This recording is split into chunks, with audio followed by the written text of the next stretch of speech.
Setelah sempat tidak beraktivitas karena Lebaran Idul Fitri, para pedagang di Pasar Saka Selabung Ogan Komering Ulu Selatan mulai kembali melakukan aktivitasnya berjualan pada H+3 Lebaran Idul Fitri. Stabil ini kan 7. Satu 7. 5.000. Oh, mana iya. Terong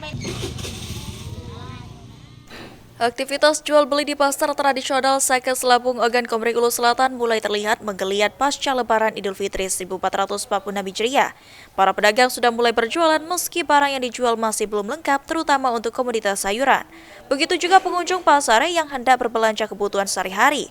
Sudah terlihat meningkat sejak pasar dibuka pada H+3 hari raya.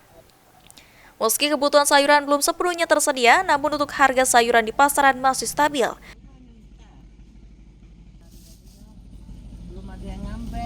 Oh, belum ada barang masuk ya? Tamu yo.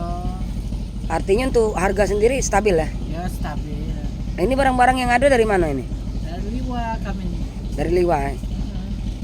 Untuk harga stabil ya? Tidak ada kenaikan. Stabil. Untuk pengunjung sendiri seperti apa ini Bu? Hah? Untuk pengunjung pasar seperti apa? Sepi. Tapi ada yang belanja ya? Nah, saya dikit-dikit lah. Barang kami masih numpuk nah. Ini barang sebelum lebaran ya? Dah sudah kemarin ini. Oh, barang masuk kemarin ya? Ya, barang masuk kemarin. Tapi lah keadaan barang belum stabil. Dalam keadaan masih kurang. Oh, khusus sayur-sayur seperti apa ini Bu? Belum lengkap taruh lah. Kosongnya? Iya, termasuk kosong lah. Jadi untuk harganya sendiri naik ya? Enggak juga kan, biasa. Berapa itu Kan rata-rata? sebelum lebaran kalau rumahnya masih 10, mak ini 9. Oh, artinya turun ya? Iya, turun. Mesti barang-barangnya kosong? Iya, barangnya iya, kosong. Kosong nih? Sayuran kosong tuh belum ada yang masuk. Kalau lah masuk pasti banjir kan. Oh, ini dari pertama Ini dari dari sinilah. Biasa yang galak masuk dari Martapuro. Banyak. untuk harga sendiri?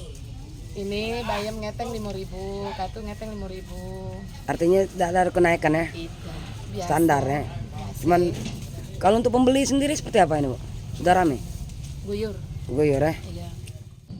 Stok sayuran masih kosong dikarenakan para pemasok yang biasa menyuplai kebutuhan sayur di Pasar Saka Selabung belum beraktivitas seperti biasanya. Sri Fitriana, PAL TV.